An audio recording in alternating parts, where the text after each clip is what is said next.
퍼스웨이 31과입니다. 구약 2권 31과. 이 31관 제목이 뭡니까? 바벨론 강가에서. 이 이야기를 들으니까 무슨 생각이 납니까? 지금 이스라엘 백성, 유다 백성들이 어디에 있다고요? 바벨론에 지금 포로로 지금 끌려가 있습니다. 그러니까 이것은 바벨론 포로 생활 기간 중에서의 이스라엘 백성들의 삶의 모습, 그러면서도 근데 포로 생활 70년 바벨론 포로 생활했지 않습니까? 포로 생활 가운데에 이제 그들에게 해방의 희망, 고국 예루살렘을 향한 이제 소망을 가지게 되는 이 같은 모습을 오늘 이 교재에서 이야기를 하고 있습니다. 그런데 우리가 선지서 외 역대기나 선지서 외에도 시편에 보게 되면요, 이 유다 백성들의 이 바벨론 포로 생활에 대한 이야기가 나오는 그 내용이 나와요. 그 시편 가운데 시편 137편 한번 보십시오. 성경 한번 펴보세요. 137편에 보게 되면은 그 이스라엘 백성들의 이 같은 포로 생활을 생생하게 묘사하는 그 시인의 노래가 거기에 있습니다. 그래서 여기 이제 이 시편 137편을 보게 되면은 이스라엘 백성들이 바벨론 참 포로로 끌려가서 바벨론에서 온갖 모욕을 당하면서도 고국을 그리워하면서 선민 하나님의 택한 이제 이 백성들이 가져야 할 신앙의 이 절개를 지키려고 하는 애틋한 그 눈물, 탄식, 고통스러운 순간 이런 것들을 아주 시인이 생생하게 거기에서 묘사를 하고 있습니다. 특히 이제 그들이 바벨론 강가에서 시온을 기억하고 울고 있는 장면. 그러면 그 당시에 그들이 포로 생활이 어땠는가를 여실히 이렇게 노래로 표현한 것이 시편 137편입니다. 특별히 그 1절에서 3절에 보게 되면 그런 이런 말씀 있잖아요. 우리가 바벨론의 여러 강변 거기에 앉아서 시온을 기억하며 어떻게 해요? 울었도다. 그래서요, 시온을 기억하며 울었도다. 그 중에 버드나무에 우리가 우리의 수금을 걸었나니 이는 우리를 사로잡은 자가 거기서 우리에게 노래를 청하여 우리를 황폐하게 한 자가 기쁨을 청하고 자기들을 위하여 시온의 노래 중 하나를 노래하라 하며로라. 그러니까 포로로 끌려갔는데 그 바벨론에 참 힘있는 자들이 능욕을 하고, 야, 너 노래, 너희 나라 노래 가운데 너희 노래 잘 부르잖아, 노래 한번 불러봐라. 이렇게 말이죠.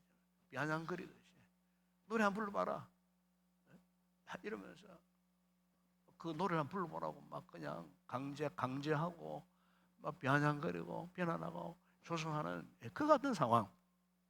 그러니까 얼마나 참 그들의 마음이 슬프겠고, 뭐 하염없는 그 눈물, 바벨론 그 강변, 그 그발강, 즉 그발 강가에서 거기에서 참 눈물을 흘리고 애통해하고, 조국 저 남쪽 머나먼 거기에 그 본토 예루살렘 성곽은 다 무너지고 성전은 불타고 회파되고, 참 그와 같은 회파된 자신의 이 조국을 바라보면서 하염없이 강가에 모여 앉아가지고 남쪽을 바라보면서 눈물을 짓는 그마 같은 모습.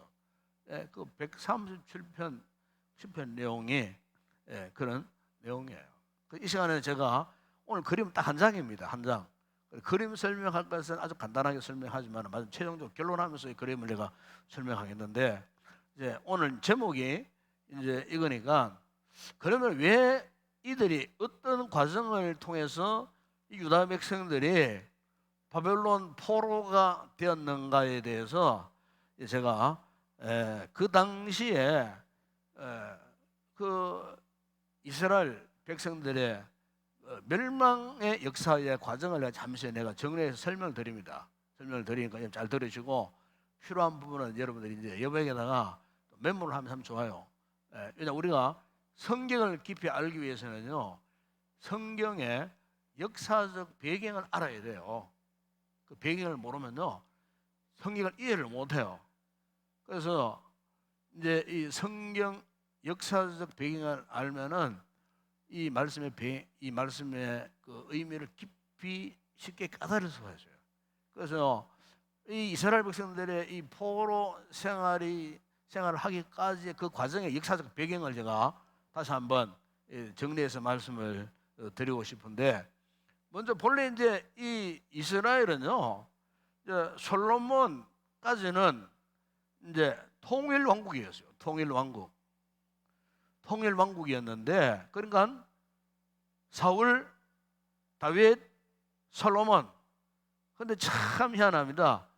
사울도 그렇고 다윗도 그렇고 솔로몬도 그렇고 거의 40년 거의 40년의 그 통치를 했어요. 그러니까 다윗도 40년, 솔로몬도 40년. 그러니까 도합 사울, 다윗, 솔로몬까지 거의 120년 동안에는 통일 왕국이었어요. 통일 왕국. 그런데 이제 그 솔로몬이 죽고 난 이후에 그의 아들 르호보암이 왕이 되면서부터 이제 이 통일 왕국이 분열되기 시작했어요. 그래서 왕이 되기를 원하는 야곱을 가졌던 여로보암이 12지파 가운데에 10지파를 내리고 사마리아, 북쪽 사마리아를 중심으로 북쪽 왕국을 건설을 했어요.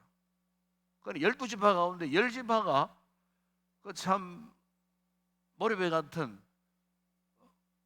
여로보암을 추종해가지고 따라가가지고 이제 그 사마리아 그 북쪽 그 이상의 지역을, 아주 넓은 영토입니다. 그 영토, 그 땅을 지배하고 북쪽 이스라엘 왕국을 세웠습니다.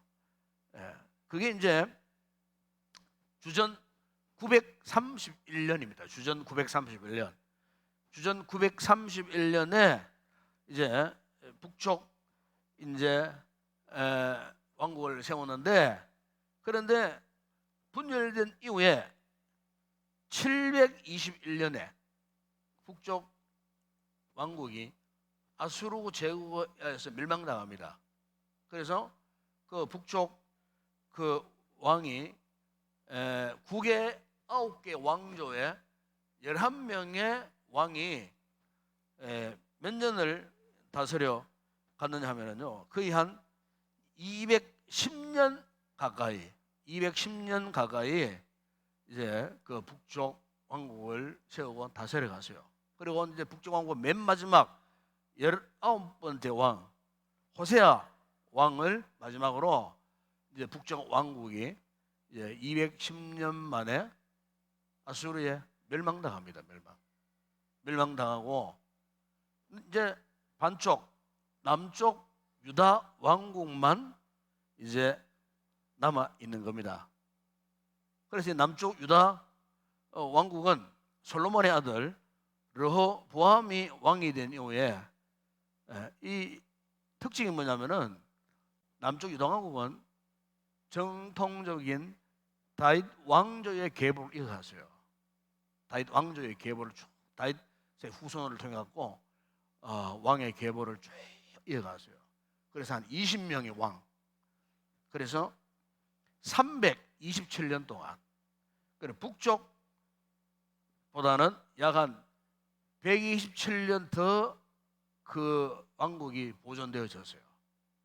북쪽 이스라엘이 왕국이 망하고 이후에도 127년 동안 남쪽 유다 왕국은 지속해 갔습니다. 그러다가 언제 이제 마지막 그 왕이었던 시드기야 왕의 마지막으로 해서 이제 바벨론에 의해서 주전 586년에 이제 남아있던 남쪽 유다 왕국마저 멸망당합니다.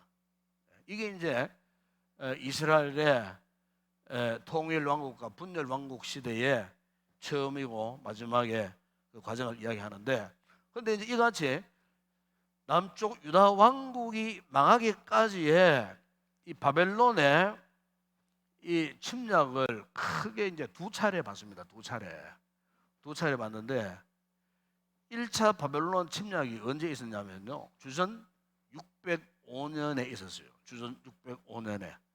주전 605년이 언제냐면은 유다의 18번째 왕이었던 요야김 왕이 이제 왕위에 들어선 지 한 4년 차 되는 그때에, 그 당시에 이제 이 바벨론이 이제 이렇게 참 새로운 신흥 제국으로 이제 부상하는 그런 시대에 바벨론 제국의 총사령관 느부갓네살이었습니다. 느부갓네살. 이때는 왕이 아니었어요. 이때는 이제 그의 아버지 나부폴라살이라고 하는 이 사람이 바벨론 제국의 왕이었어요. 그리고 그 아들이 누구냐? 느부갓네살이었어요. 이 느부갓네살은 전쟁을 잘 하는 바벨론 제국의 신흥 제국의 장수였어요. 장군이었어요. 왕의 아들이자 장군이었어요. 그리고 훗날에 그 아버지가 죽고 난 다음에 이제 왕이 된 거예요. 그러니까 1차 이제 바벨론 1차 예루살렘을 공유할 때는 이 느부갓네살 왕이 아니고 이제 바벨론의 이제 장군으로서 군사를 이끌고, 명목상 어떤 전쟁을 했냐면요, 이제 애굽의 남쪽 애굽의 바로 느그 왕과 이제 전쟁을 하기 위하여. 애굽 역시도 마찬가지였어요. 애굽 역시도 저 북쪽에 지금 이렇게 부상하고 있는 신흥 제국을 견제를 하는 거예요. 그래서 견제를 하기 위해서 애굽의 바로느고가 군대를 이끌고 어디까지 쳐들어왔나 하면요, 이스라엘을 지나서 유프라테 강 그 남쪽 지역까지, 그래 거의 지금 바벨론 제국이 지금 다스리는 그 지역까지 이제 애굽의 바로느고가 공격을 해 들어왔어요. 견제하기 위해서. 그런데 바벨론과 애굽이 혈투를 벌였는데 그만 애굽의 바로느고가 참패를 당합니다. 그 길로 이 느부갓네살이 기세를 몰아가지고 남쪽으로 쳐서 내려갑니다. 그러니까 뭐 애굽의 바로느고는 막 도망치는 거예요.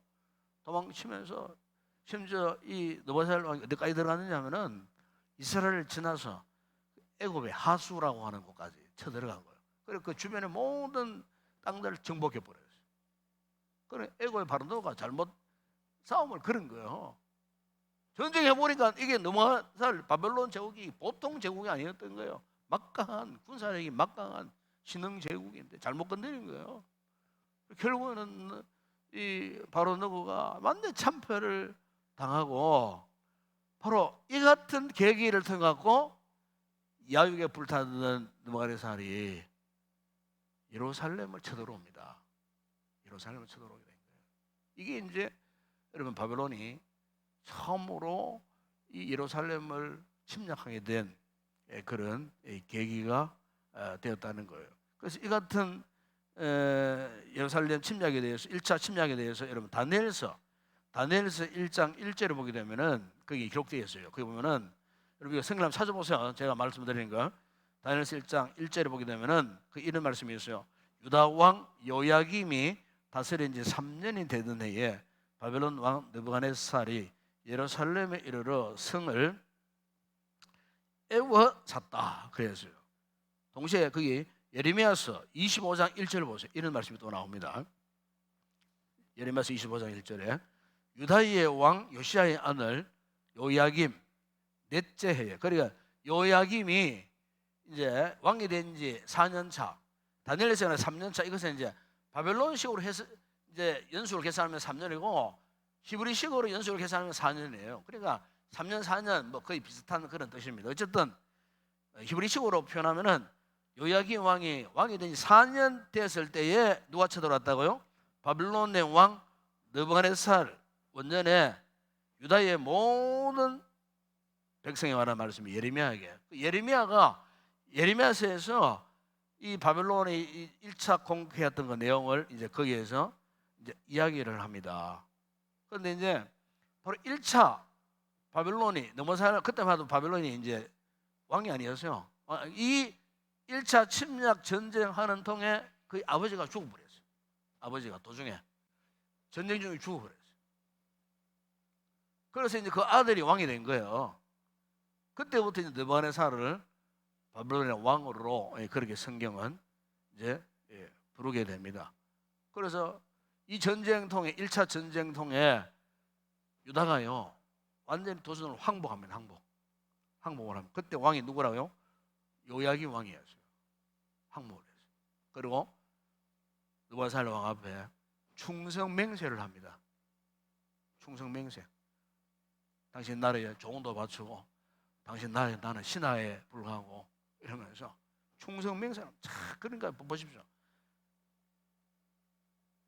하나님이 떠나버린 그 나라 개인 왕국은요 비참해지는 거예요. 하나님의 택한 나라, 택한 백성들이 어떻게 이방의 바벨론 왕에게 충성을 맹세하고 말이에요. 불종하는 거예요. 그러니까 완전히 모멸당하는 거예요. 비참해진다는 거예요. 이걸 영적으로 보게 되면은 참 너무나 안타깝기 짝이 없는 그런 모습이에요. 그래서 여러분 열왕기야 24장 1절에 여호야김이 바벨론 왕을 몇 년 섬기냐면요 그게 나옵니다. 열왕기야 24장 1절에 여호야김 시대에 바벨론 왕 느부갓네살이 올라오면 여호야김이 3년간 섬겼어요. 3년간 참 얼마나 참 이렇게 멸시를 당하고 모멸감을 당하고 얼마나 고통스러워했을까요. 그런데 이제 여호야김이 배반을 했어요. 또 한 3년간 섬기다가 막 견디다 못하니까 배반을 해버린 거예요. 그러니까 이제 바벨론의 느부갓네살이 그냥 가만히 있지 않았어요. 배반한 여호야김을 징치하기 위해서 그때 한 주전 597년 한 11년이 흐른 이후죠. 첫 번째 공격 침략 이후에 11년 세월이 흘러버린 거예요. 그때 주전 957년에 바벨론이 2차 공격을 합니다. 2차 공격. 그 내용이 여러분 열왕기하 24장 1절이야 이제 4절야에 이렇게 쭉 이제 이렇게 나오고 열왕기하 24장 8절 그 9절 거기에 보게 되면은 왕이 바뀝니다. 요야김 시대에 이제 요야김 왕이 죽고 그 아들 요야긴이 왕이 됩니다. 요야긴이 왕이 됩니다. 18살 때에 유다의 19번째 이제 왕이 됩니다. 왕이 되는데 이 요야긴이 어떤 인물이었느냐? 불과 나라를 한 3개월 정도 이제 다스렸습니다. 3개월 정도. 그래서 요야김 그의 아버지가 바벨론 느부갓네살을 배반한 그 보복으로 그의 아들 요야긴이 나라를 통치하는 그간에 이제 바벨론의 강력한 공격을 받습니다. 강력한 공격을 받고 그 어떻게 되었는가? 열왕기야 24장 12절이야 16절에 보게 되면요 처참하게 무너집니다. 그 나라가 유다 왕국이 처참하게 무너지는데 거기에 이제 보게 되면은 성전의 모든 보물, 왕국의 모든 보물들, 성전의 뭐 금그릇, 그리고 그의 어머니 뭐 왕의 어머니가 태우를 비롯해서 자기 요약인의 자기 신하들, 군대 장교들, 방백들, 귀족들, 그리고 궁궐 안에서 일하던 내시들, 용사 7,000명, 그 나라의 기술자들, 장인들, 뭐 대장장이 1,000명, 그리고 전쟁 잘하는 용사들 도합 거의 한 1만 한 7, 8천 명이 처음으로 바벨론에 포로로 끌려갑니다. 그러니까 나라의 그 중요한 요직들, 그죠? 그냥 송두리째 포로로 다 끌려갑니다. 왕의 어머니부터 해서 태우부터 해서, 예? 왕의 후궁, 뭐 왕비 할 거 없이 다 완전히 끌려갑니다. 그런데 여러분, 이 유다 왕국의 이 같은 비참한 사실에 대해서 이미 115년 전에, 그때 왕이 누구냐 하면요, 히스기야 왕입니다. 히스기야. 115년 전에 히스기야 왕 시대 때에 이사야가 이 상황을 예언을 했어요. 그러니까 115년 전 이사야 때 시대나 지금 시대나 그 이스라엘 백성들의 공통점이 뭐냐면은 여전히 하나님을 믿지 못했어요. 신뢰하지 못했어요. 여전히 우상 숭배를 했어요. 그리고 하나님께 얼마나 오랫동안 참으셨어요. 115년도 하나님이 참고 참으셨어요. 그리고 그때마다 필요한 선자들을 이사야를 보내시고, 예레미야를 보내시고, 에스겔을 보내시고, 다 온갖 선자를 다 보내가지고 회개하고 하나님께 돌아오라고 그렇게 거듭 간곡히 그렇게 하나님께서 경계하시고 선포하시고 하지만 여전히 돌아오지를 못했어요. 그러니까 이사야가 이미 115년 전에 장차 이 나라가 어떻게 될 것인가에 대해서 여러분 궁금하죠? 어디에 말씀이냐면 열왕기하 20장 16절이야 18절에 보면 이렇게 말씀 나옵니다. 이미 이때가 115년 전 이야기예요. 115년 전에 지금 멸망에서 주전 586년 여기 기점으로 볼 때 115년 전에, 그죠? 왕하 20장 16절 18절 보면은 이사야가 이르되 여호와의 말씀을 들으소서. 여호와의 말씀이 날이 이르니 왕국의 모든 것과 왕의 조상들이 오늘까지 쌓아둔 것이 바벨론으로 옮겨받고 하나도 남지 않을 것이요, 또 왕의 몸에서 난 아들 중에 사로잡혀 바벨론 왕국의 환관이 되리라 하셨나이다. 그냥 더 비참한 것은요, 유다의 바로 이 19번째 왕, 이 요야긴 왕이 바벨론으로 볼모로 붙잡혀 가서요. 붙잡혀 가가지고 거기서요, 55세 되기까지 무려 37년 동안 왕이 포로 생활을 했어요. 포로 생활. 37년 동안 참 비참해져. 그런 가운데에 바벨론에서 인위적으로 자기들이 왕을 세운 사람이 누구냐 하면은 바로 그 왕이 유다의 마지막 20대 왕이었던 시드기야 왕입니다. 시드기야 왕. 그리고 시드기야 왕 때 유다가 586년에 나가는데 시드기야 왕이 될 때 21세였습니다. 21세. 21살이었는데 왕이 되고 11년 후에 시드기야 왕이 마지막 왕으로서 유다가 이제 완전히 멸망당하는 거예요. 그때가 586년이에요. 근데 참 안타까운 것은 우리가 성경을 보게 되면 왜 이렇게 유다가 하나님의 심판을 받고 망할 수밖에 없었는가? 이런 시련, 모진 시련, 공고함 이 같은 하나님의 백성들이, 이방인들이 쫓아올라 이런 수모를 당하면서도 그들이 여전히 깨닫지를 못했어요. 회개하고 돌아오지를 못했어요. 마지막 시드기야 왕도 마찬가지예요. 여러분 거기에 열왕기하 24장 18절 20절에 보세요. 거기 보면은 거기 나오잖아요. 시드기야가 왕이 될 때에 나이가 21세라 예루살렘에서 11년간, 그죠? 왕이 마지막 왕 시드기야 11년간 예루살렘을 다스리는 가운데에 특히 19절에 보세요. 이런 말씀을 했어요. 그가 여호와의 길로 모든 행위를 따라, 예?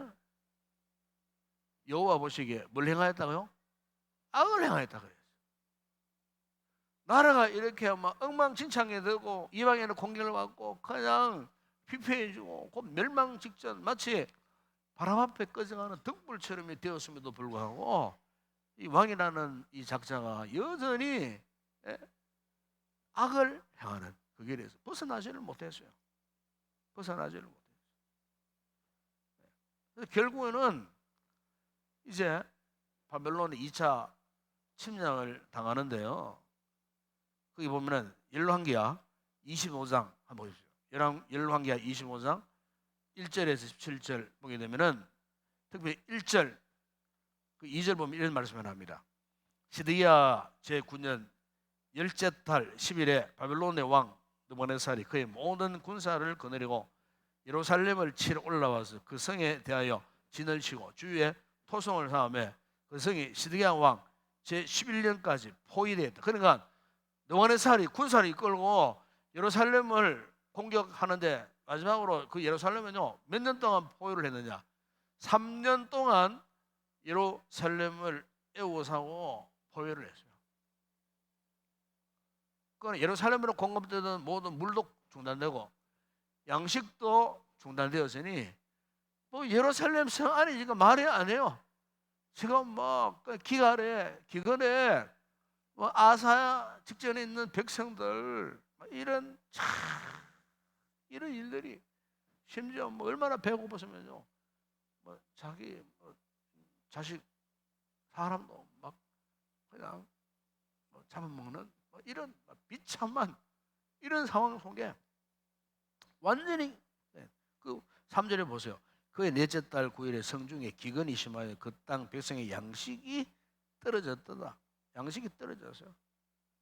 그러니까 그 같은 상황을 견디지 못한 그 시드기야 왕이 살려고 밤중에 성벽을 뚫고 그냥 탈출을 시도한 거예요. 이것만 보아도 왕이 얼마나 타락했겠어요. 백성들은 성 안에 굶어 죽고 있는 말인데 자기만 살아나고 성벽을 밤중에 몰래 뚫고 이렇게 도망쳐 나오다가 그게 이제 발각되었어요. 잡혔는데 어떻게 되느냐? 열왕기하 25장 여러분 6절에 보세요. 6절 5절에 보세요. 5절 갈대아 군대가 바벨론 군대를 말합니다. 갈대아 군대가 그 왕을 뒤쫓아가서 이르고 평지에서 그를 따로 잡음에 왕의 모든 군대가 그를 떠나 그를 쫓아오는 군대들이 다 도망가 버렸어요. 흩어져 버렸어요. 6절에 보면은 그들이 왕을 사로잡아 그를 림나에 있는 바벨론 왕에게 끌어가며 그들이 그를 신문을 하니라. 그들이 희석의 아들들을 왕자들이잖아요.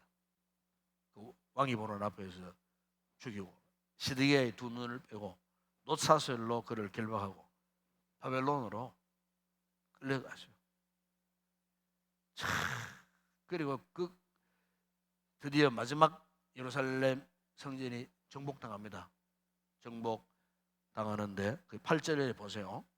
8절에 바벨론 왕 느부갓네살의 19째 해 5월 7일에 바벨론 왕의 신복 12대장 느부사라단이 예루살렘에 이르러 여호와의 성전과 왕궁을 불사르고 예루살렘의 모든 집을 귀인의 집까지 다 불살랐으며 12대장에 속한 갈대아 온 군대가 요란 수에 성벽을 다 헐어버렸어. 성중에 남아있는 백성과 바벨론 왕에게 항복한 자들과 우리 중 남은 12대장 세르브단이 모두 사로잡아가고 12대장이 그 땅에 비천한 자를 남겨두고, 그러니까 그 땅에 남은 사람은 저 비천한 자, 아무것도 무식한 그냥 이런 힘도 쓰지 못한 약한 자들만 다 남겨두고, 그리고는 13절에 보세요. 그 갈대아 사람 바벨론 군대들이 또 여호와의 성전의 두 놋 기둥과 받침들과 여호와의 성전의 놋바다를 깨뜨리고 그 놋을 바벨론으로 다 가져가고 성전 안에 모든 보물들 다 가져가시오. 14절에 또 가마들과 부삽들과 부집개들과 숟가락들과 성길대에 쓰는 모든 놋그릇을 다 가져가고, 예? 그러면서 15절 12대장이 또 불 옮기는 그릇들과 주반들 곧 금으로 만든 것 은으로 만든 것 다 가져가고, 16절에 보세요. 솔로몬이 여호와의 성전을 위하여 만든 두 기둥과 한 바다의 받침들, 거기에 막 금이 막 입혀져 있는 그런 기둥을 말하는 거예요. 받침대 다 가져갔어요. 17절에 보세요.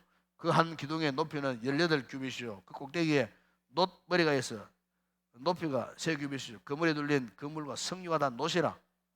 다른 기둥의 장식과 그물도 다 이와 같았더라.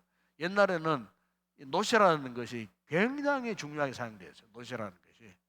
그러니까 그걸 다 가져가 버렸어. 몽땅 다.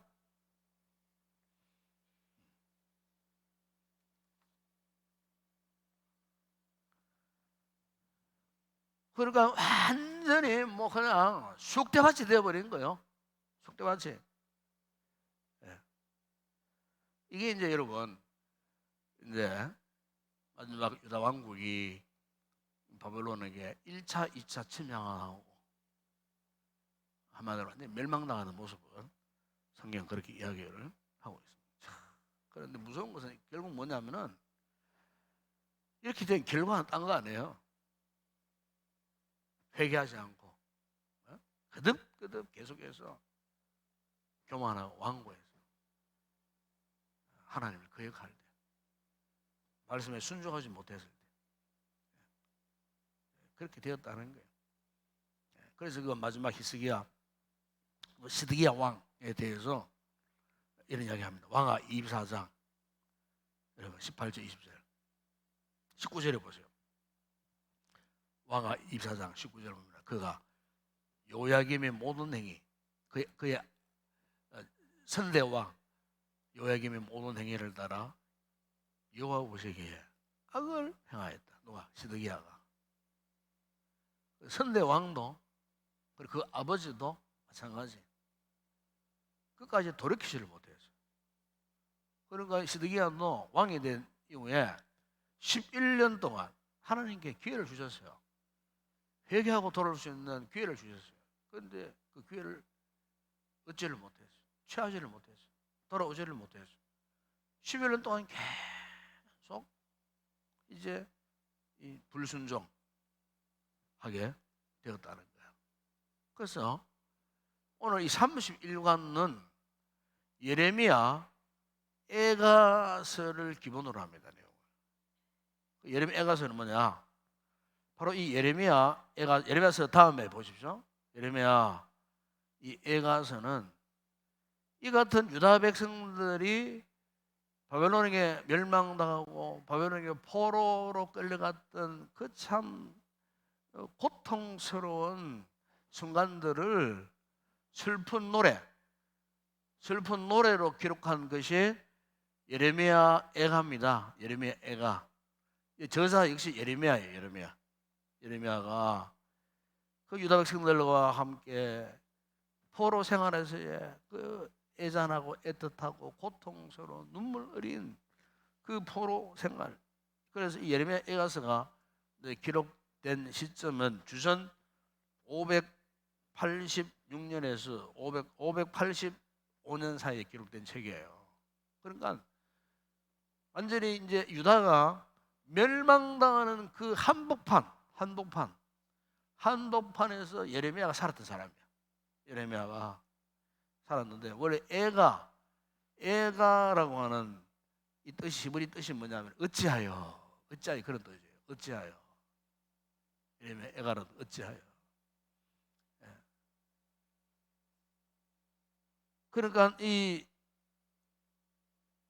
예레미야는요, 우리가 이제 예레미야서를 미리 내가 설명했습니다만은 예레미야는 유다의 16대 왕 요시야 왕은요 히스기야 왕 다음으로 굉장히 경건한 왕이었다 그랬잖아요.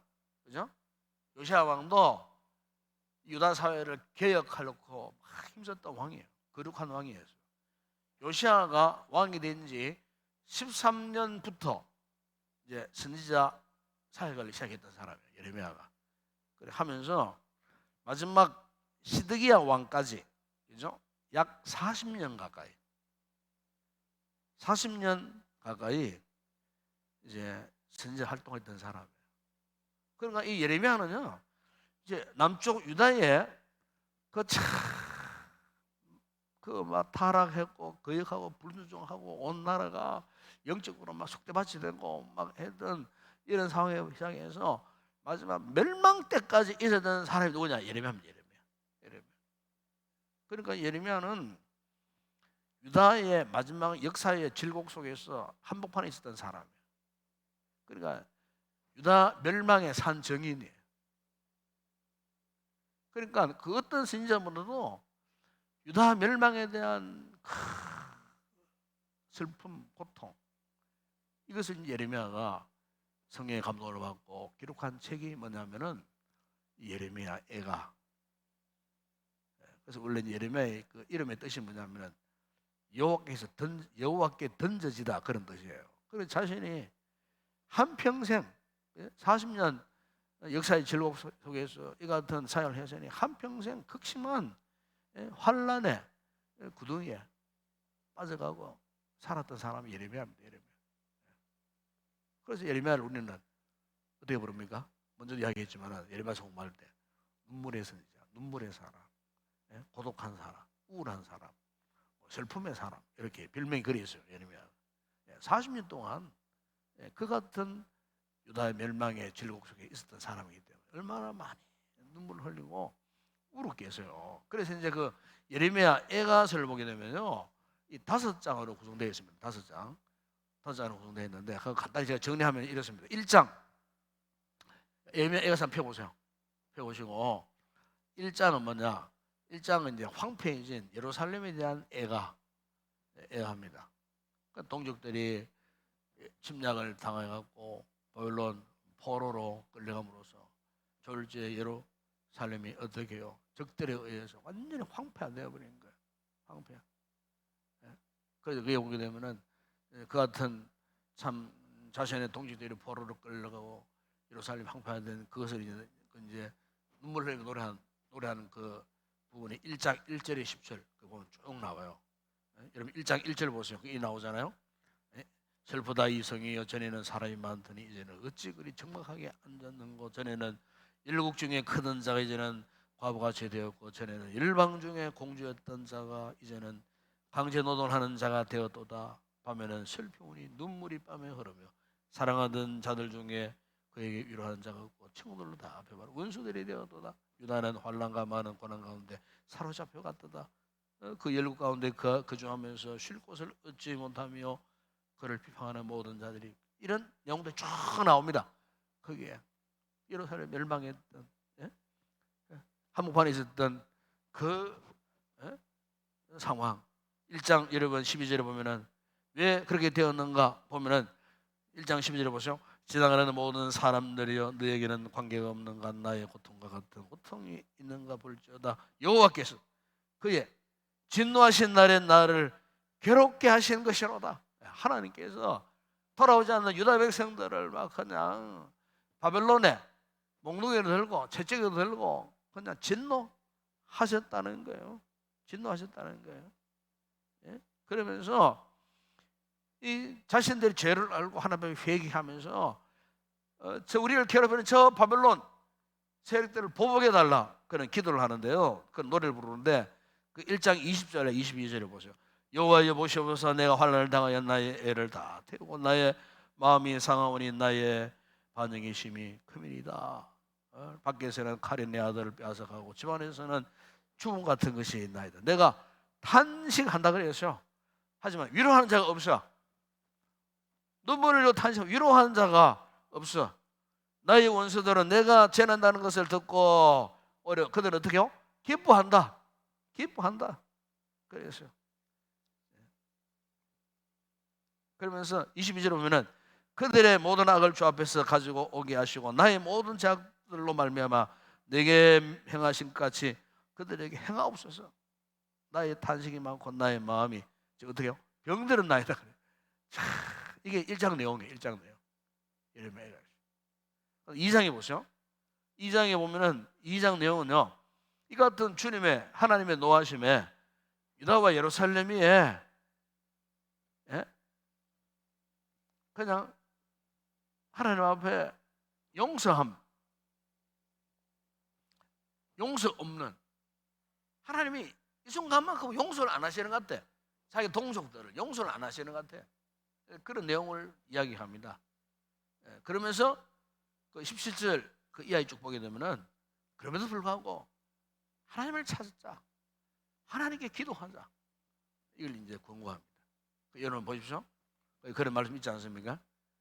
2장 17절 이하에 여호와께서 이미 정하신 일을 행하시고 옛날에 명령하신 말씀을 다 이루셨으며 긍휼히 여기지 아니하시고 무너뜨리사 원수가 너로 말미암아 즐거워하게 하면 내 대적자들의 뿔로 높이 들리게 하셨도다. 18절 보세요. 그들의 마음이 주를 향하여 부르짖기를 딸 시온에 성벽아 너는 밤낮으로 눈물을 강처럼 흘릴지어다. 스스로 쉬지 말고 내 눈동자를 쉬게 하지 말지어다. 19절에 초전에게 일어나 부르짖을지어다. 네 마음에 주의 얼굴을 앞에 물 쏟듯 할지어다. 갓길 어귀에서 주려 기전한 내 어린 자들의 생명을 하여 주를 향하여 어떻게 해요? 손을 들치고 기도하자. 그 말. 손을 나면 기도하는 거거든요. 하나님 앞에 기도하자. 3장은 더 비참해집니다. 여러분 1절 3장에 보면 3장은 이 같은 하나님의 진노하심으로 지금 엄청난 고난, 고통 중에 있음을 고백을 합니다. 고백을 합니다. 그런데 그게 이제 희망적인 메시지가 나오는데, 그런 가운데서도 하나님의 은혜와 긍휼 때문에 완전히 멸망하지는 않는다. 그러면서 이제 하나님께 돌아가게 해달라고 간구합니다. 역시 적들을 보복해 달라고 간구하는 모습 거기 나옵니다. 여러분 3장 19절 26절 보면 이런 말씀 있잖아요.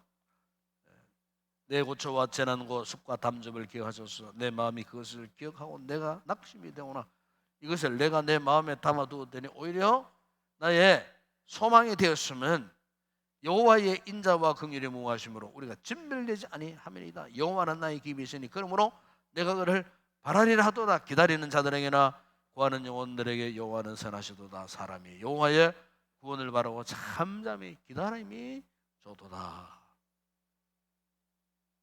3장 40절 보면 우리가 스스로 우리의 행위들을 조사하고 여호와께로 돌아가자. 그러니까 막 그 같은 자신이 당했던 그 포로 생활의 고통스러운 것을 고초, 숙과 담접으로 표현하잖아요. 그게 그런 와중 가운데서도 22절에 여호와의 인자, 긍휼하심 무하기 때문에 우리는 결코 진멸되지 않을 것이다. 하나님께 돌아가자.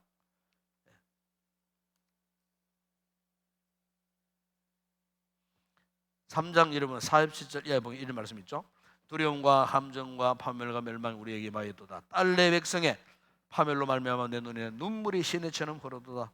내 눈에 흐르는 눈물이 그치지 아니하고 쉬지 아니하며 여호와께서 하늘에서 살피시고 돌보실 때까지니라. 그러면서 이제 그 마지막 60절 이하에는 이제 이런 적들을 보복해 달라는 그런 고백을 하는 것을 거기서 볼 수가 있습니다. 그러면 이제 4장으로 넘어오면 4장은 그 옛날에 예루살렘의 그 아름다움, 그것과 함께 현재의 자신들 처한 비참함, 이거를 이제 대조를 합니다. 대조를 하면서 이렇게 된 것은 우리의 죄 때문이다. 이 죄를 고백하게 됩니다. 헛된 것을 바라보았던 자신들의 죄, 그러니까 가나안의 우상을 바라보고 하나님을 멀리했던 잘못된 이 같은 죄악에 대해서 이제 그들이 이제 고백을 하면서, 여러분 에가서 4장 1절 2절 보세요. 슬프다 어찌 그리 금이 빛을 잃고 순금이 변질하였으며 성소의 돌들이 그리 어기마다 쏟아졌는 거 숭어에 비할 만큼 보배로운 시온의 아들들이 어찌 그리 토기장이가 만든 질 항아리 같이 여김이 되었는고. 4장 4절에 8절 보시죠. 젖먹이가 목말라서 혀가 입천장에 붙으며 어린 아이들이 떡을 하나 떼어줄 사람이 없도다. 이런 등등의 아주 절망적인 이야기를 그 이후에 쭉 합니다. 다 일절, 생각해서 다 일절을 못합니다만은. 그래서 4장 여러분 17절 보십시오. 그럼 이런 말씀을 합니다. 우리가 헛되어 도움을 바람으로 우리의 눈이 상함으로 우리를 구원하지 못할 나라를 바라보고 바라보았도다.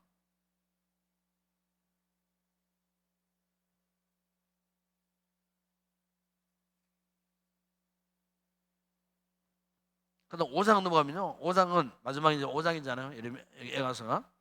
그 보면은 하나님께서 그 백성들이 당 황폐, 이 고통에서 이제 눈을 열고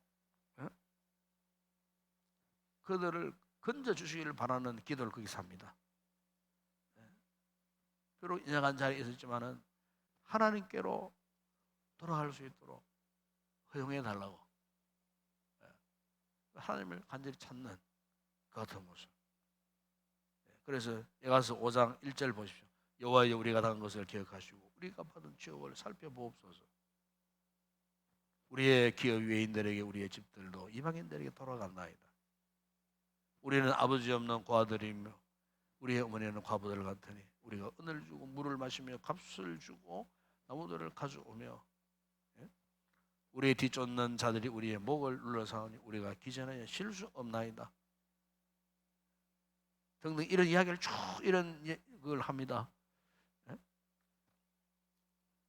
그러면서 예레미야 애가 5장 19절 22절 거기는 여호와여 주는 영원히 계시오며 주의 보좌는 대대에 일어나이다. 주께서 어찌하여 우리를 영원히 잊으시오며 우리를 이같이 오래 버리시나이까. 여호와여 우리를 주께로 돌이키소서. 그리하시면 우리가 주께로 돌아가게 사오니 우리의 날들을 다시 새롭게 하사 옛적 같게 하옵소서. 그 옛날 아름다운 예루살렘의 회복을 이제 열망하는 같은 모습.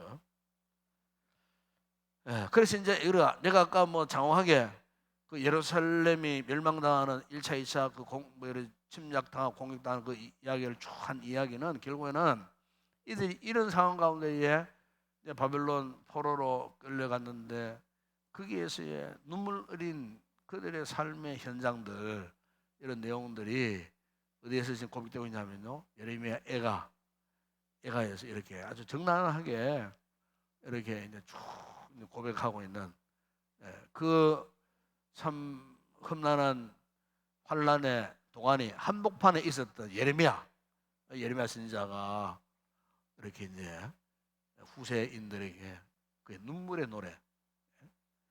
노래로 이제 기록된 말씀이 예레미야 애가의 그 말씀이 되겠습니다. 그래서 우리가 이런 상황을 기억하면서 드디어 오늘 그림 한 장인데 이거 한번 봅시다. 이거 마치고 이걸 정리하고 끝내도록 합시다. 이런 상황 속에 그죠? 제가 이제 쫙 설명을 했는데 결국 이 그림 보세요. 이 그림 보게 되면은 여기 이제 무슨 그림입니까? 이 메뉴에 예루살렘을 중심으로 해서 이스라엘 이 거민들이 어땠다고요? 1차, 2차 침략을 당하고 바벨론으로 포로로 끌려가기도 했지만요. 또 살려고 남쪽 애국으로 도망친 자들도 많아요. 도망친 자들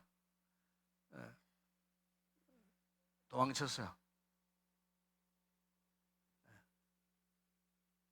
전에 한번 이야기했죠. 이리마스 공부할 때 하나님의 뜻은 바벨론에게 항복하면은 산다 그랬어요. 그래 바벨론을 의지해라고 했어요. 그러니까 거꾸로 이 유다 백성들이 애굽을 의지했어요. 애굽. 왕도 그러했고 백성들도 그러했고. 이건 물론 바벨론도 선한 존재가 아닙니다. 하나님께서 유다 백성들을 보호하시기 위해서 예레미야 이사야 선지자를 통해 가고 끊임없이 너희들 바벨론에게 대항하지 말고 배반하지 말고 어쨌든 그들에게 항복하면은 너희들의 목숨은 살려준다. 애굽을 의지하지 마라 그랬어요. 애굽을 의지하지 마. 근데 애굽을 의지했어 왕들도. 그러니까 하나님이 볼 때는 말씀을 거역한 거예요. 결국은 바벨론이 침략을 해가지고 아주 무참하게 그냥 짓밟아 버린 거예요. 왕도 아까 이야기했죠. 시드기야 왕도 막 배반해 버렸잖아요. 그 요야기 왕도 배반해 버린. 그러니까 뭐 열받은 느부갓네살이 살이 그냥 완 짓밟아 버린 거예요. 그냥 배반해 3일 동안 잘 섬기다가 배반해 버렸으니까. 애국 때문에 애국 의지하려고. 애국 의지하면 뭐 살 길이 있는 줄 알고. 하나님 뜻은 그거 아니었는데. 그걸 보세요. 결국에는 이 바벨론으로 다 포로를 붙들려 애굽으로도 막 도망치고, 애굽으로 도망치다기보다도 애굽으로도 많은 사람들이 포로를 끌려갔어요. 종으로 끌려간 거예요, 전부. 그런 상황 속에. 자, 이러는 가운데에 이 물음표가 두 개가 있습니다. 물음표가 두 개. 여기 이제 그리스도에서 이거 누구를 상징한다 그랬죠? 하나님. 이런 엄청난 재난 가운데에서 유다 백성들이 과연 우리가 믿는 여호와 하나님이 살아계신가? 하나님이 살아계신다면 도대체 어디에 계시는가? 바벨론의 신들이 여호와보다 더 강한 신인가? 이런 의문점을 품게 되었다는 거예요. 이런 의문점. 이런 의문점. 그러면 한쪽에서는 자, 이제 그러면 그동안 350년 동안 이어오던 이 다윗 왕조가 끝났는가? 이제 임금을 말하거든요. 다윗 왕조가 이스라엘 끝났는가? 하나님 우리 더 이상의 왕조를 세우지 않으시려는가 하는 이 같은 345년 만에 이제 남쪽 유다 이 다윗 왕조가 무너지는 그 찰나에서 백성들이 이런 의문을 품게 되었다는 거예요. 저그들이 죄짓고 범죄하고 타락하고 그랬다는 것을 회개할 줄 모르고 하나님은 살아계신가? 우리 이제 집안은 이대로 끝나는가? 회개해야 되는데 하나님 찾아야 되는데 그건 하지 않고 이 같은 모습은 오늘 우리에게 있을 수 있습니다. 우리에게도 생각하다가 좀 어려움 당해봐요. 하나님 계십니까? 하나님 살아계십니까? 하나님 살아계십니까? 왜 내 기도에 응답하지 않습니까? 내 인생, 내 삶이 이것으로 끝나버리는 겁니까? 이제 우리 집안이 이것으로 그냥 막 종치는 겁니까? 하나님 살아계십니까? 막 이렇게 막 원망 불평하고요, 막 이렇게. 자기는 그동안 하나님을 정말 잘 믿지도 못해나 마음대로 막 그냥 살다가 무슨 일 터지면 하나님 탓하고. 우리가 제대로 된 올바른 신앙을 못 가지면 항상 그래야 됩니다. 항상 원망 불평이 일어나고. 이스라엘 백성들이 그랬잖아요. 광야 생활할 때. 겉으로 놀라운 기적 같은 은혜를 입고서도 조금 목말라 보세요. 고기 먹고 싶다고 애굽으로 돌아가자 이거. 애굽에 뭐 채소가 생각나고 외가 생각나고 막 마늘이 생각나고 막 이러면서 애굽으로 돌아가자 하고 막 그냥 원망 불평 막 했지 않습니까? 그 같은 불순종의 아주 악순환 내 고리가 아직 끊이지 않은 거예요. 가나안 땅에 들어가서도 이것은 오늘 우리의 모습을 말하는 겁니다. 우리의 모습. 나는 어떤가 지금? 어떤가? 밑에 그림 보세요. 참 눈물 흘리고 말이지. 남편 잃어버린 과부가 막 그냥 그 이방의 그 이제 바벨론 포로를 끌려가지고 하여서 눈물을 흘리고 애통이 하고 고통당하는. 자, 그런데 희망이 보이는데 그런 가운데서 이제 여명의 빛이 비치는데 그게 뭐냐면은 그들이 이 같은 삶의 결과의 답을 얻기 위해서 어디에 이제 관심을 갖게 되었느냐? 바로 이 두루마리 하나님 말씀 아닙니까? 그죠? 율법. 즉 하나님의 말씀에 대해서 포로 생활 속에서 드디어 말씀에 관심을 갖고 이제 말씀을 연구하기 시작했습니다. 드디어. 그동안 관심도 없었던 저들이었는데 그 참 고난 시련의 현장 가운데서 드디어 영적으로 깨어 일어나면서 이제 포로 생활 속에서 이제 한 가닥 희망을 안고 율법을 찾기 시작했어요.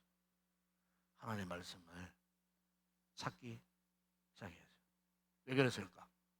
다시는 이런 비극을 당하지 않기 위해서. 드디어 말씀을 거역하고 불순종하다가 이 같은 슬픔, 고통, 멸망을 당했는데 이제는 다시는 우리는 이런 역사를 되풀이하지 않겠다. 그러면서 이제는 돌아가면은 본토로 돌아가면은 말씀대로 살겠습니다. 율법대로 살겠습니다. 우리를 고국으로 돌아가게 해주세요. 본토로 돌아가게 해주세요.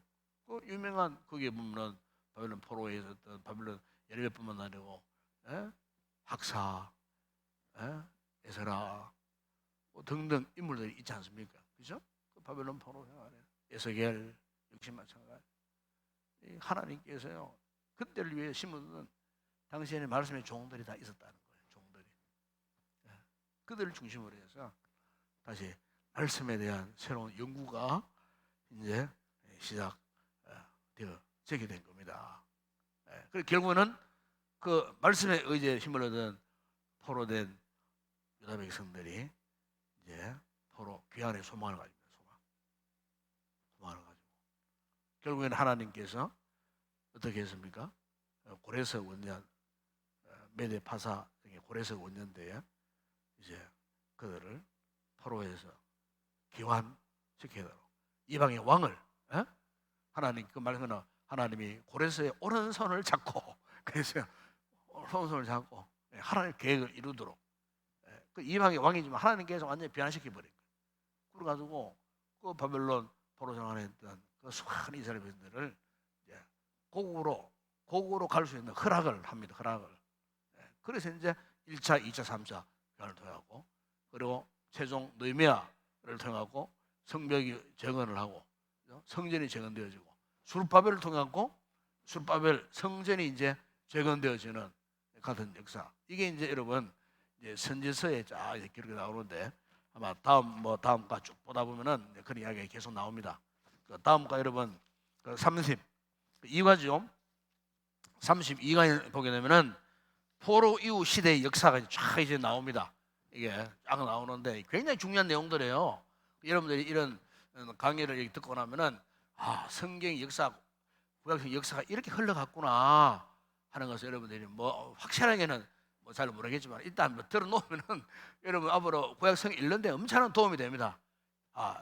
구약성의 역사가 이렇게 흘러갔구나 하는 거 이걸 여러분들이 알게 되는데 어쨌든 오늘 우리가 이 그림은 뭐 정도로 제가 이제 설명을 중단하고 우리가 이제 이 같은 오늘 이 31가를 보면서 이제 참 많은 걸 깨닫게 합니다. 역시 여러분 신앙은요 뭐냐 하나님과의 관계를 돈독하게 하는 겁니다. 하나님 관계가 이게 흐트러지면 안 돼요.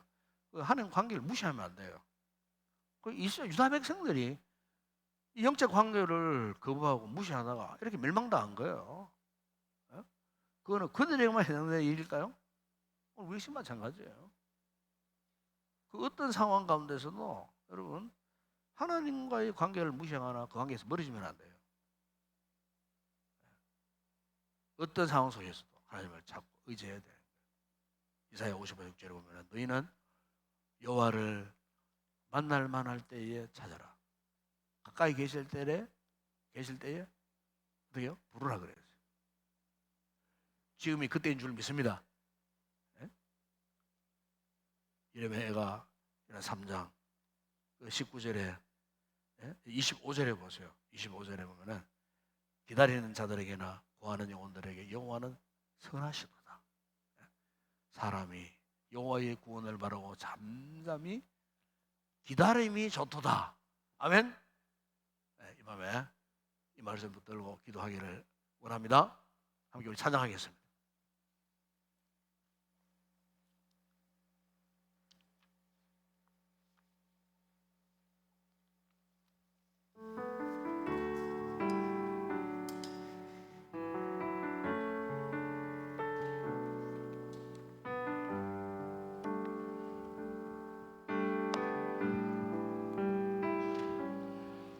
나는 아무것도 아닙니다. 주님의 사랑이 없으면 나는 아무것도 모릅니다. 주님의 지혜가 없으면 나는 아무것도 못합니다. 나는 아무것도 못합니다. 주님의 능력이 없으면 나는 한순간도 못 삽니다. 주님의 생명이 없으면 이제 내가 사는 것 아니요 그리스도 내 안에 사시니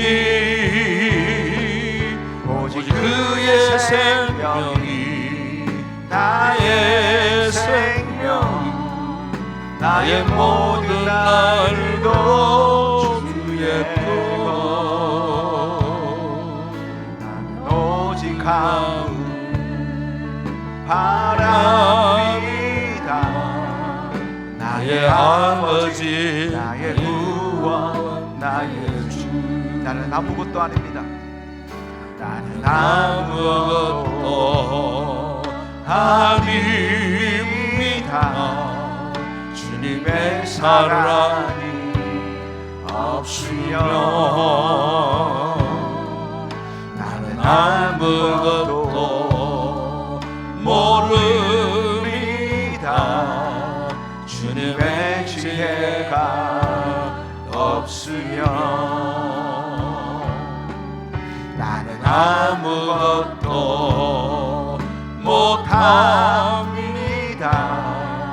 주님의 능력이 없으면 한순간도 못 삽니다. 주님의 생명이 없으면 이제 내가 사는 것 아니요 그리스도 내 안에 사시니 오직 그의 생명이 나의 생명 나의 모든 날도 주의 것 나는 오직 한 분 바랍니다. 나의 아버지 나의 구원 나의 이제 내가 사는 것 아니요 이제 내가 사는 것 아니요 그리스도 내 안에 사시니 오직 그의 생명이 나의 생명 나의 모든 날도 주의 것 나는 오직 한 분 바랍니다. 나의 아버지 나의 구원 나의 아버지 나의 구원의 주 나의 아버지 나의 구원 나의 주 하나님께 오늘 말씀을 기억하면서 함께 기도하겠습니다. 여러분 그렇습니다. 참 우리는 아무것도 아닙니다. 여러분 알고 보면은 하나님을 모르면요, 우리의 존재는 사실 아무것도 아니에요. 그러나 우리의 존재가 참 가치 있는 존재는요, 하나님을 알 때부터예요. 하나님을 알게 되는 영혼은 정말 하나님이 존귀한 존재로 여기세요. 우리 이걸 아셔야 돼요. 그렇기 때문에 우리는 하나님을 떠나서는 살 수 없는 존재예요. 그래서 우리가 무엇보다도 여러분 주님과의 관계를 최우선으로 하세요. 때로는 인간적인 삶 가운데 누군가에 의해서 상처를 받기도 하고요, 또는 모멸감을 당하기도 하고 온갖 안 좋은 일을 만나다 할지라도, 그럼에도 불구하고 우리는 하나님과의 이 관계 멀어지면 안 됩니다. 관계를 단독하게 하세요. 어떤 상황 가운데서 하나님을 찾고 그분을 의지할 수 있는, 유다 백성들이 왜 멸망당했습니까? 이 관계를 잃어버린 거예요. 이걸 무시해버린 거예요. 오늘 여러분 우리의 이 생활 속에 역시 우리가 말할 수 있는 최악의 순간이 이런 겁니다.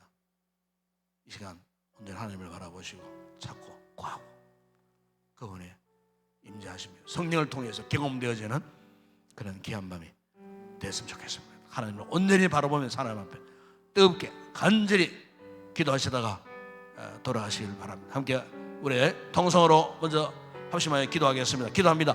거룩하신 아버지 하나님, 참으로 감사합니다. 아버지 하나님, 오늘 이 밤에 아버지 우리를 불러주시고 오늘 아버지 하나님 거룩한 이 금요 기도회를 통하여서 계속되어지는 또 크리스마스를 통하여서 아버지 하나님 오늘 유다 백성들의 마지막 멸망의 이 말로를 우리가 바라보면서 주여, 그들이 왜 그렇게 저렇게 비참하게 멸망당할 수밖에 없었는가. 아버지 오늘 말씀을 통하여 보게 하시고 깨닫게 하셨던 우리 아버지 하나님, 이것이 그는 유다 역사에만 있었던 이야기가 아니고 오늘 아버지 우리의 믿음 생활, 우리의 신앙 생활 속에 오늘 현재 우리의 믿음 생활 속에도 있을 수 있다는 사실을 우리가 깨닫게 되면서 아버지 하나님, 그동안 우리가 하나님과의 영적인 관계를 어떻게 유지해 왔는지, 지금 우리가 하나님 앞에 어떤 모습으로 살고 있는지, 아버지 세상의 것 좋고 세상의 것 즐겁고 세상의 것 침체하여서 아버지 하나님과의 영적 관계에서 멀어지고 있지는 않는지, 아버지 하나님 이 시간 이 밤에 이 말씀을 통하여서 우리 자신을 바라보게 하여 주시기를 주님 원합니다. 오늘도 우리 사랑하는 성도들 주의 은혜를 사모하고 주님을 만나기를 갈망하는 귀한 은혜가 있었기에 이 밤도 저희들이 망설이지 않고 이곳에 나와서 오늘 아버지 주시는 이 말씀을 통하여서 우리 자신을 돌아보며 깨닫게 하셨던 주님, 아버지 하나님, 우리가 온전히 하나님을 이 시간 의지하기를 원합니다.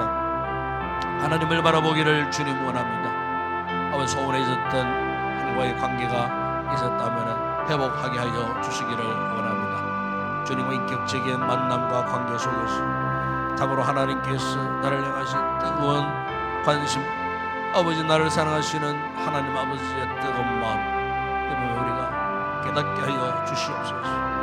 아버지 하나님, 주님의 은혜의 손길로 상처난 우리의 영혼들을 어루만져 주시고 아픈 우리의 영혼들을 삼매어 주시고 아버지 외롭고 고독했던 우리의 영혼들이 오늘도 주님을 만남으로 행복함을 회복하는 귀한 이 밤이 되어지기를 주님 원합니다. 유다 백성들의 실패의 역사를 통하여 우리의 삶의 현실을 바라보게 하시고 다시는 우리에게는 이와 같은 나쁜 데 영적인 전체를 밟지 아니하도록 말씀을 통해 군거해 주신 우리 아버지 하나님, 이 말씀 우리가 평생도록 잊지 않고 하나님과의 영원한 인적 관계를 잘 유지할 수 있도록 주님 은혜를 베풀어 주시기를 원합니다.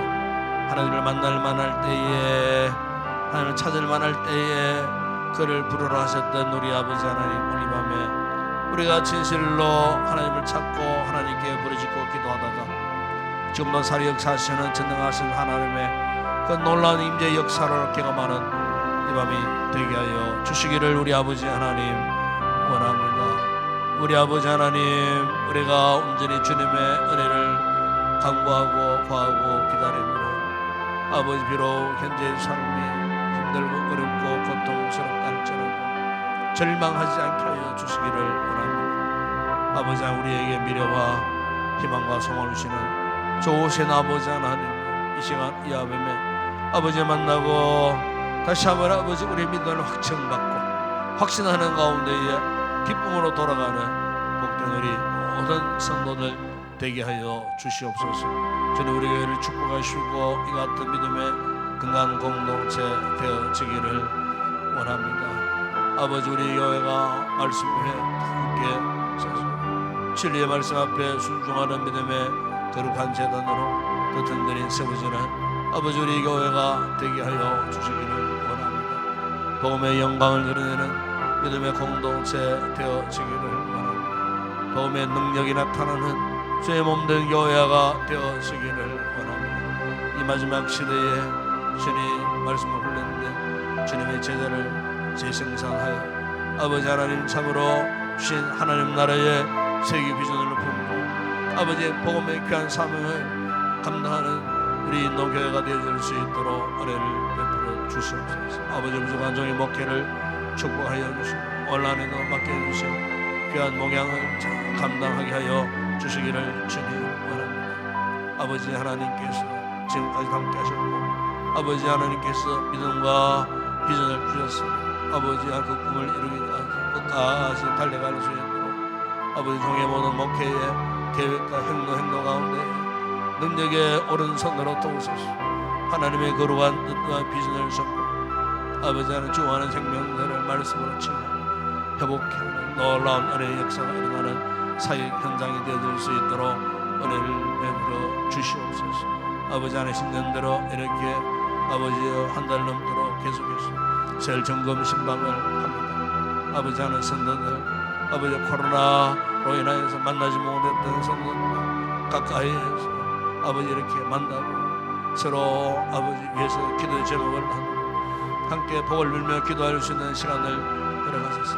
이번 셀 점검 신방을 통하여서 우리 성도들의 신앙생활이 회복되어 아버지 하나님 몰랐던 아버지 성도들이 힘들고 어려운 딱한 사람들을 기도의 제목을 삼고 함께 기도할 때 각 가정에 아버지 드려졌던 인생의 문제들이 해결되고 응답되는 놀라운 은혜 역사가 있게 하여 주시기를 주님 원합니다. 아버지의 3월 1일에는 이제는 또 새가족 모임과 행문 모임이 또 시작되어지는 새로운 봄날에 아버지 올 전반기에 많은 생명들을 주님 품으로 인도하는 아름다운 전도의 풍성 열매 맺는 아버지 전반기 모든 사역들이 되어질 수 있도록 은혜를 베풀어 주시옵소서. 이를 함께 동행할 우리 모든 사역자들 특별히 셀리들을 우리들 행복한 멤버들 아버지 하는 전반기 힘을 다하여 아버지여 말씀에 순종하여 복음의 귀한 사명을 잘 감당함으로 말미암아 아버지 지금도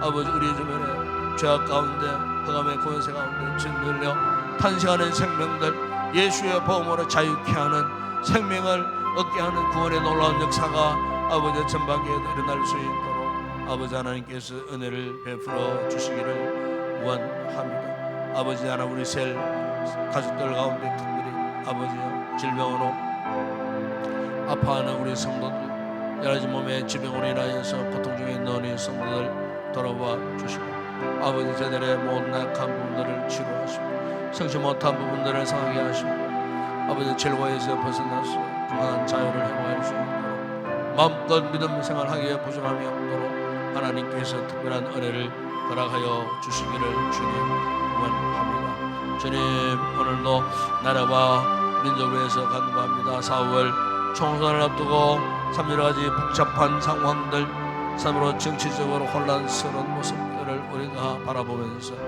아버지 하나님 인간들이 행하는 그 모든 일들 가운데 하나님이 역사하지 않으시면 결코 올바른 모습으로 나갈 수 없고 특별히 아버지 의료 대란으로 인하여서 수많은 환자들이 제때 아버지 수술받지 못하고 치료받지 못하는 너무나 딱한 상황 속에 있습니다.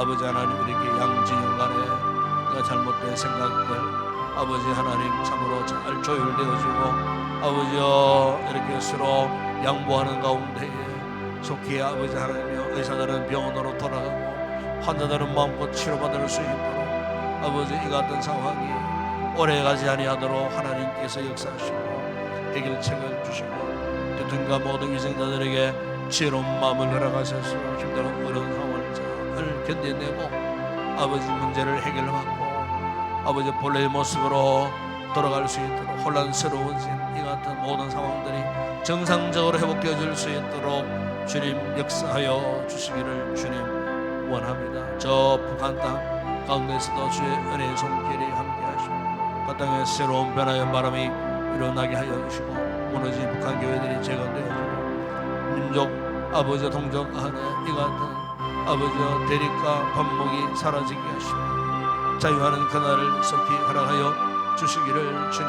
원합니다. 아버지 그 땅에 지하에서 지금도 아버지 예수를 찾고 눈물을 하고 하는 우리 사랑하는 신앙의 우리 성도들이 있다고 합니다. 아버지 북한 지하교회 성도들에게 은혜를 베푸소서.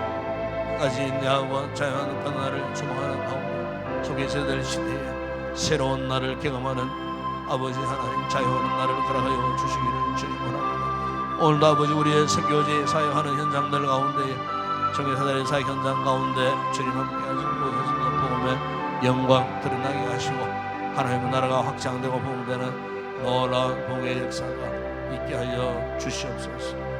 아버지 말 와서 기도하고 먼 길 또 가는 성도들 아버지 어두운 밤길 돌아갈 때 저들의 걸음을 지켜주시고 악한 자가 시험하는 일들이 없게 하여 주시고 평안히 가정으로 잘 도착해서 평안한 몸들 편히 쉬고 안식하고 내일 새로운 날을 맞이할 수 있는 귀한 우리 성도들 되게 하여 주시옵소서.